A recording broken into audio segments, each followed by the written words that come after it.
사무엘하 18장. 다윗은 자기와 함께한 사람들의 수를 세어보았습니다. 다윗은 1000명씩 그리고 100명씩 나누어 그 위에 지휘관을 세웠습니다. 다윗은 군대를 세 부대로 나눴습니다. 요압이 한 부대를 지휘했고 스루야의 아들이자 요압의 동생인 아비새가 또 한 부대를 지휘했습니다. 가드 사람 이때도 나머지 한 부대를 지휘하게 되었습니다. 다윗 왕이 그들에게 말했습니다. 나도 그대들과 함께 가겠소. 그러나 그들이 말했습니다. 안 됩니다. 왕께서는 우리와 같이 가시면 안 됩니다. 만약 우리가 싸움터에서 도망친다 해도 압살롬의 부하들은 우리에게 마음을 쓰지 않을 것입니다. 우리 중 절반이 죽는다 해도 압살롬의 부하들은 신경 쓰지 않을 것입니다. 왕께서는 우리들 10,000명만큼이나 귀하십니다. 그러니 왕께서는 성에 그대로 머물러 계시는 것이 좋습니다. 그러다가 우리에게 도움이 필요해지면 그때 도와주십시오. 왕이 자기 백성들에게 말했습니다. 그대들이 좋다고 생각하는 대로 하겠소. 그리하여 군대가 밖으로 나갈 때 왕은 그냥 성문 곁에 서 있었습니다.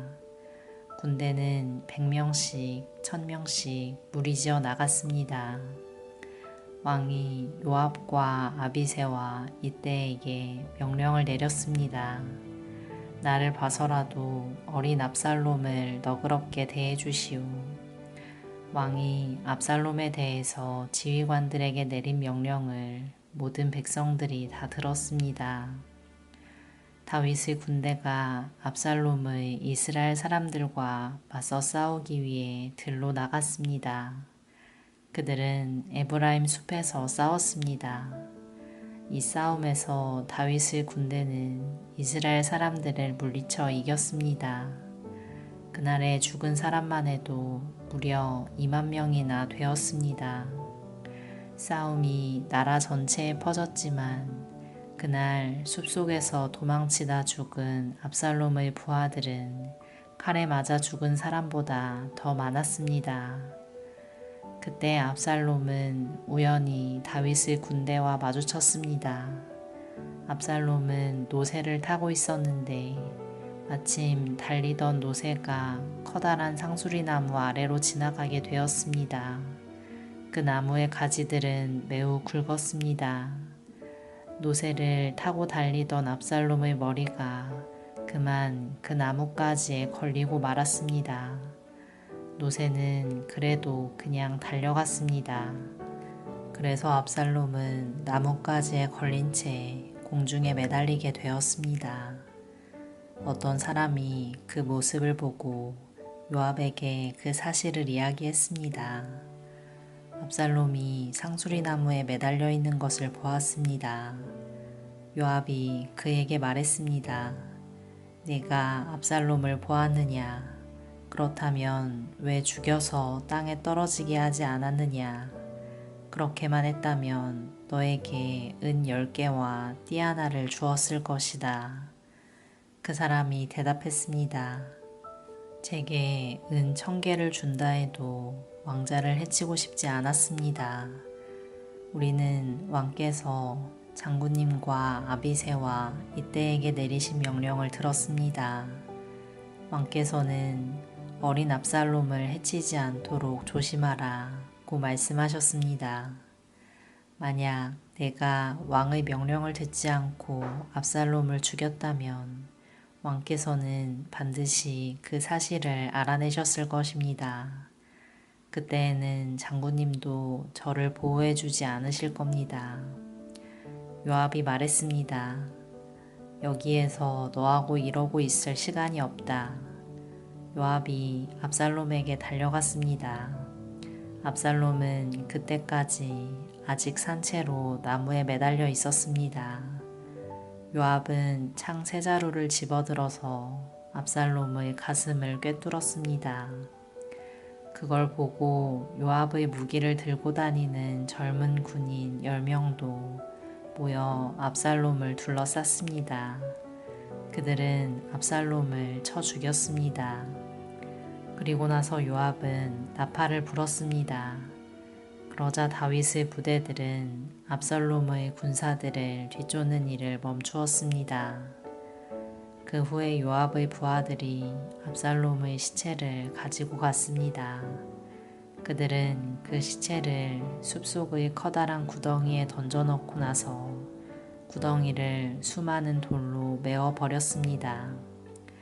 압살롬을 따르던 모든 이스라엘 사람들은 집으로 도망쳤습니다. 압살롬은 죽기 전에 왕의 골짜기에 한 기둥을 세워 자기를 스스로 기념한 일이 있습니다. 압살롬은 내 이름을 전할 아들이 내게는 없다는 말을 했습니다. 그래서 압살롬은 자기 이름을 따서 그 기둥을 세웠습니다. 오늘날에도 그 기둥은 압살롬의 기념비라고 부릅니다. 사독의 아들 아히마스가 요압에게 말했습니다. 달려가서 다윗 왕에게 이 소식을 전하겠습니다. 여호와께서 원수를 무찔러 주셨다고 왕에게 전하겠습니다. 요압이 아히마스에게 말했습니다. 안 된다. 오늘은 이 소식을 전하지 마라. 다른 날에도 이 소식은 전할 수 있으니 내가 오늘 이 소식을 전하지 마라. 왜냐하면 왕자가 죽었기 때문이다. 그리고 나서 요압은 어떤 구스 사람에게 말했습니다. 가거라. 가서 왕에게 내가 본 대로 말씀드려라.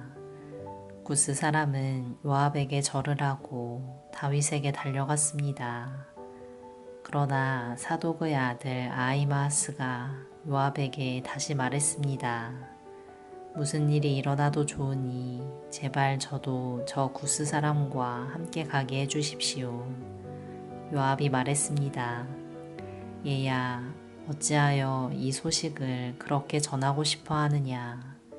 이 소식을 가지고 간다고 해서 상을 받을 것도 아닌데. 아히마스가 대답했습니다. 무슨 일이 일어나든지 저는 가겠습니다. 할 수 없이 요압은 아히마스에게 가거라 하고 말했습니다. 그리하여 아히마스는 요단강 골짜기 길을 달려서 구스 사람을 앞질러 갔습니다. 그때 다윗은 성의 안쪽 문과 바깥쪽 문 사이에 앉아 있었습니다. 파수꾼이 망대에 올라가서 보니 어떤 사람이 혼자서 달려오고 있었습니다. 파수꾼이 이 사실을 다윗 왕에게 큰 소리로 알려주었습니다. 왕이 말했습니다. 혼자서 온다면 아마 좋은 소식을 가지고 오겠지. 그 사람은 점점 성으로 가까이 왔습니다. 그때 파수꾼은 또 다른 사람이 달려오고 있는 것을 보았습니다. 파수꾼이 문지기에게 외쳤습니다. 보라, 또 다른 사람이 달려오고 있다. 왕이 말했습니다.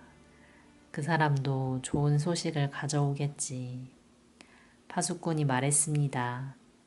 앞에서 달려오는 사람은 사독의 아들 아히마스 같습니다. 왕이 말했습니다. 아히마스는 좋은 사람이다. 그 사람이 가지고 오는 소식은 반드시 좋은 소식일 것이다. 아히마스가 왕에게 인사를 드렸습니다. 아히마스는 얼굴을 땅에 대고 왕에게 절을 했습니다. 그리고 이렇게 말했습니다. 왕의 하나님 여호와를 찬양합니다. 여호와께서 내 주 왕에게 대적하는 사람들을 물리치셨습니다. 왕이 물었습니다. 어린 압살롬은 잘 있느냐? 아히마스가 재치 있게 대답했습니다. 요압이 저를 보낼 때 압살롬이 있는 곳에 큰 소란이 일어나는 것을 보았지만 무슨 일인지는 모르겠습니다. 그러자 왕이 말했습니다. 물러나 있어라. 아히마아스는 옆으로 물러나서 가만히 서 있었습니다. 그때 구스 사람이 이르러서 말했습니다. 내 주 왕이시여, 좋은 소식을 가지고 왔습니다. 오늘 여호와께서 왕께 대적하는 사람들에게 벌을 내리셨습니다. 왕이 구스 사람에게 물었습니다. 어린 압살롬은 잘 있느냐? 구스 사람이 대답했습니다. 왕의 원수들과 왕을 해치려 하는 사람들은 다 그 압살롬처럼 되기를 바랍니다. 그제서야 왕은 압살롬이 죽었다는 것을 알았습니다. 왕은 마음이 찢어질 듯이 아팠습니다. 왕은 성문 위에 있는 방으로 올라가서 내 아들 압살롬아, 내 아들 압살롬아, 차라리 내가 죽어야 되는 건데 압살롬아, 내 아들아, 내 아들아 하며 울었습니다. 아멘.